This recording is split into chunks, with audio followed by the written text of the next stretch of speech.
नमस्कार विद्यार्थी मित्रांनो, गुड मॉर्निंग, अस्सलाम वालेकुम. आज आपण इयत्ता 9वी विषय मराठी संयुक्त भाषा आंतरभारती या पाठ्यपुस्तकातील संतवाणी आ अनाथांचा नाथ या संतवाणीचे अध्ययन आणि अध्यापन करणार आहोत. या संतवाणीच्या लेखिका आहेत संत निर्मळा आणि हा व्हिडिओ आपणासमोर सादर करत आहे श्री महेंद्र केशव भालेराव, आदर्श विद्यालय, साकीनाका, मुंबई 72. चलो बच्चों, आज हम कक्षा 9वीं विषय मराठी संयुक्त भाषा अंतर्भारती इस पाठ्य पुस्तक की संतवाणी आ अनाथांचा नाथ का आज हम अध्ययन और अध्यापन करने वाले हैं. इस संतवाणी की लेखिका है संत निर्मला और ये वीडियो आपके सामने प्रस्तुत कर रहे हैं श्री महेंद्र केशव भालेराव, आदर्श विद्यालय, साकीनाका, मुंबई 72. चला तर विद्यार्थी मित्रांनो, सर्वप्रथम आपण या संतवाणीच्या ज्या लेखिका आहेत संत निर्मळा यांचा परिचय करून घेऊया. संत चोखामेळा यांच्या या धाकट्या भगिनी पंढरीच्या पांडुरंगाची सेवा सतत घडावी एवढी एकच ओढ त्यांना होती. ती ओढ त्यांच्या अभंगातून प्रकट होते. बच्चों, सबसे पहले हम इस संतवाणी की लेखिका का परिचय करते हैं. संत निर्मला यह संत चोखामेळा की छोटी बहन है और वह पंढरपुर के पांडुरंग की हमेशा सेवा करना चाहती है.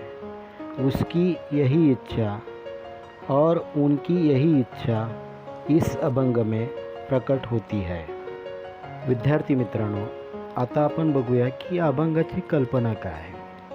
संत निर्मळा यांनी या अभंगात अनाथांचा नाथ असलेल्या व पतितांचा उद्धार करणाऱ्या परमेश्वराच्या श्री विठ्ठलाच्या कृपावंत रूपाचे दर्शन निर्मळ शब्दात केले गेले आहे. बच्चों, अब हम संत निर्मला इन्होंने इस अभंग की क्या कल्पना की है. संत निर्मला इन्होंने इस अभंग में समाज में जो यतीम, अनाथ और दुखी पीड़ित लोग होते हैं उनकी भलाई और देखभाल करने वाले ईश्वर श्री विठ्ठल के दयालु रूप का वर्णन संत निर्मला इन्होंने इस अभंगवाणी में किया है. चला तर विद्यार्थी मित्रांनो, सर्वप्रथम हा अभंग आपण ऐकूया. सर्व विद्यार्थ्यांनी नीट लक्ष देऊन हा अभंग ऐकायचा आहे. हा अभंग गायला आहे नूतन ठाकूर मॅडम यांनी आणि मी त्यांचासुद्धा आभारी आहे. तर चला हा अभंग ऐकूया. बच्चों, अब हम इस अभंग को सुनते हैं. इस अभंग को गाया है नूतन ठाकुर मैडम ने. मैं उनका भी आभारी हूँ. चलो बच्चों, सब लोग ध्यान देकर इस संतवाणी को सुनते हैं. अनाथांचा नाथ कृपावंत देवा, अनाथांचा नाथ कृपावंत देवा, घडो तुमची सेवा अहर्निशी, घडो तुमची सेवा अहर्निशी. अनाथांचा नाथ कृपावंत देवा, 28 युगे विटेवरी उभा, 28 युगे विटेवरी उभा, वामभागी शोभा रुक्मा देवी. अनाथांचा नाथ कृपावंत देवा, अनाथांचा नाथ कृपावंत देवा.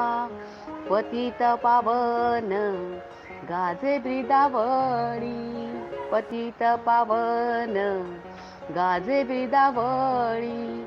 पुरवावी आळी हीच माझी, अनाथांचा नाथ कृपावंत देवा. अनाथांचा नाथ कृपावंत देवा. उभा विटेवरी ठेवोनी चरण, उभा विटेवरी ठेवोनी चरण. म्हणतसे बहीण चोखियाची, म्हणतसे बहीण चोखियाची. अनाथांचा नाथ कृपावंत देवा. अनाथांचा नाथ कृपावंत देवा. घडो तुमची सेवा मीची, अनाथांचा नाथ कृपावंत देव. विद्यार्थ्यांनो, ऐकलात ना अभंग? आता आपण या अभंगाच्या 2-2 ओळींचा भावार्थ समजून घेऊया. सर्वप्रथम ह्या 2 ओळीचं मी वाचन करतो आहे. अनाथांचा नाथ कृपावंत देवा, घडो तुमची सेवा अहर्निशी. आता ह्या ज्या 2 ओळीमध्ये जे काही शब्दांचे अर्थ आहेत ते सर्वप्रथम आपण समजून घेऊया. शब्दार्थ: अनाथ म्हणजे पोरका, नाथ स्वामी, कृपावंत कृपा करणारा, घडो घडणे, अहर्निशी सतत व कायम. आता संत निर्मळा ज्या आहेत त्या या ज्या 2 ओळी आहेत ह्या 2 ओळींचा भावार्थ सांगताना काय म्हणतात? संत निर्मळा म्हणतात की अनाथांचा नाच असणाऱ्या, समाजामध्ये ज्याचे कुणीच नाही त्यांचा पालनहार असणाऱ्या, हे कृपाळू देवा, माझ्याकडून तुझी सतत सेवा घडू दे. मी अजन्म तुझी सेवा करेन. ह्या ओळीचा भावार्थ सांगताना असं लक्षात येतं की संत म्हणतात की अनाथांचा नाथ असणारा किंवा समाजामध्ये ज्यांना कुणी नाही त्यांचे पालन आणि पोषण करणारा, हे कृपाळू देवा. संत निर्मळा म्हणतात की माझ्याकडून सतत तुझी सेवा घडू दे. मी अजन्म तुझी सेवा करें. बच्चों, अभी हमने ये जो 2 लाइन है, पहली 2 लाइन को हमने पढ़ा है, समझा है. सबसे पहले अभी इसके जो शब्दार्थ हैं उन शब्दार्थ को हम लोग समझते हैं. अनाथ मतलब यतीम, नाथ मालिक, कृपावंत कृपालु कृपा करने वाला, मेहरबानी करने वाला, घड़ो घड़ना, अहर्निशी हमेशा. अब ये जो 2 लाइन है, इन 2 लाइन का जो भावार्थ है उसको समझने की कोशिश करते हैं. संत निर्मला कहते हैं यतीमों के मालिक और समाज में जिनका कोई नहीं है ऐसे लोगों का पालनहार मेहरबान ईश्वर है. ईश्वर, हमसे हमेशा आपकी सेवा होते रहे और मैं आजन्म पूरी ज़िंदगी आपकी सेवा करते रहूं. यही प्रार्थना संत निर्मला ईश्वर से करते हैं. ह्या पुढील 2 ओळी आपण आता समजून घेऊया. 28 युगे विटेवरी उभा, वामभागी शोभा, रुक्मादेवी. ह्या ज्या 2 ओळी आहेत ह्या 2 ओळीतील सर्वप्रथम शब्दार्थ जे आहेत ते आपण समजून घेऊया. वामभागी म्हणजे डाव्या बाजूला, रुक्मादेवी म्हणजे ईश्वर विठ्ठलांच्या पत्नी. आता ह्या ज्या 2 ओळी आहेत या 2 ओळीचा भावार्थ सांगताना संत निर्मळा काय म्हणतात? हे विठ्ठला, डाव्या बाजूला तुझी पत्नी रुक्मिणी तुला शोभते आहे. विद्यार्थी मित्रांनो, जर आपण विठ्ठलाची जर मूर्ती जर बघितली असेल किंवा त्यांचा फोटो जर बघितला असेल तर त्यांच्या डाव्या बाजूला नेहमी त्यांची पत्नी रुक्मिणी आपल्याला फोटोमध्ये किंवा स्टॅच्यूमध्ये बघायला भेटते. तर संत निर्मळा असे म्हणतात की असाच तू 28 युगे विटेवरी उभा आहेस. कशासाठी? तर आपल्या भक्तांसाठी, त्यांचं कल्याण करण्यासाठी पंढरपूर येथे तू आपली पत्नी रुक्मिणीसह स्थायिक झाला आहेस. आता ह्या ज्या 2 ओळी आहेत, या 2 ओळीचा भावार्थ समजताना संत निर्मळा म्हणतात की हे विठ्ठला, हे ईश्वरा, तुझ्या डाव्या बाजूला तुझी पत्नी रुक्मिणी एकदम शोभून दिसत आहे आणि गेली 28 युगे तू विटेवरी उभा आहेस. जर आपण विठ्ठलाची जर मूर्ती बघितली किंवा फोटो जर बघितला तर ते विटेवरती उभे आहेत असे आपल्याला नेहमी दिसून येते. तर संत निर्मळा असे म्हणतात की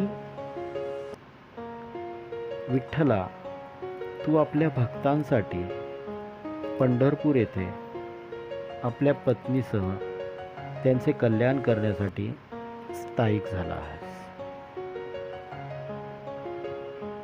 बच्चों, अब ये जो 2 लाइन है ना, इन 2 लाइन में सबसे पहले शब्दार्थ जो है, शब्दार्थ समझने की कोशिश करते हैं.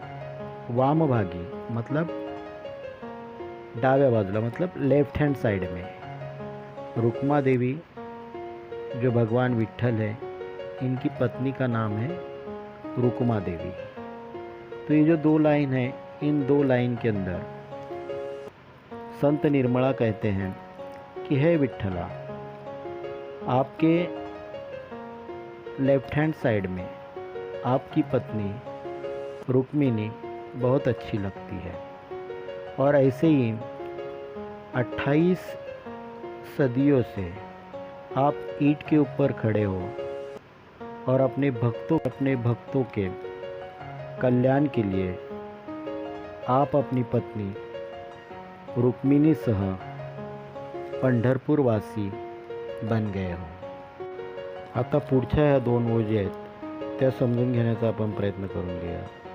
पतित पावन गाजे ब्रीदवळी, पूर्वावी आळी हीच माझी. आता ह्या 2 ओळीतील शब्दार्थ प्रथम समजून घेऊया. पतित म्हणजे पीडित, दुःखी लोक. पावन म्हणजे पवित्र. ब्रीदावळी म्हणजे बाणा, व्रत, वसा. पूर्वावी पूर्ण करणे. आळी इच्छा. आता ह्या ज्या 2 ओळी आहेत, या 2 ओळीचा भावार्थ सांगताना संत निर्मळा म्हणतात की पतितांना पावन करून घेण्याचा तुझा बाणा आहे, वसा आहे. मलाही तू पवित्र करून घ्यावेस ही माझी आंतरिक इच्छा आहे, असा माझा हट्ट आहे. या ओळीमध्ये संत निर्मळा असे म्हणतात की पतितांना म्हणजे समाजामध्ये जे दुःखी आहे, पीडित लोक आहेत, त्यांची दुःख पीडा दूर करण्याचा तू वसा घेतला आहेस. त्याप्रमाणे संत निर्मळा म्हणतात की तू मलाही पावन करून घ्यावेस अशी माझी आंतरिक इच्छा आहे व असा माझा हट्टही आहे. तो बच्चों, सबसे पहले ये जो 2 लाइन है, इन 2 लाइन के अंदर जो शब्दार्थ हैं, इन शब्दार्थ को हम लोग समझते हैं. पीड़ित मतलब जो दुखी लोग होते हैं. पावन मतलब पवित्र. पाक, ब्रीदावळी, व्रत, वसा मतलब किसी बात को ठान लेना. पूर्वावी पूरी करना. आड़ी इच्छा. सबसे पहले अभी हम लोग ये जो 2 लाइन है इसका अर्थ समझने की कोशिश करते हैं. संत निर्मला कहते हैं दुखी पीड़ित लोगों को पवित्र करना या पाक करने का व्रत आपने ठान लिया है. उसी तरह आप मुझे भी पवित्र करो, यही मेरी दिलो जान से तमन्ना है और यही मेरी जिद भी है. विद्यार्थ्यांनो, आता ह्या ज्या शेवटच्या 2 ओळी आहेत याचा अर्थ आपण समजून घेऊया. उभा विटेवरी ठेवून या चरण म्हणत असे बहीण चोखियाची. या 2 ओळीतील शब्दार्थ सर्वप्रथम पाहूया. उभा मतलब उभा असलेला, ठेवून ठेवून, चरण पाय, बहीण भगिनी, म्हणत असे सांगणे.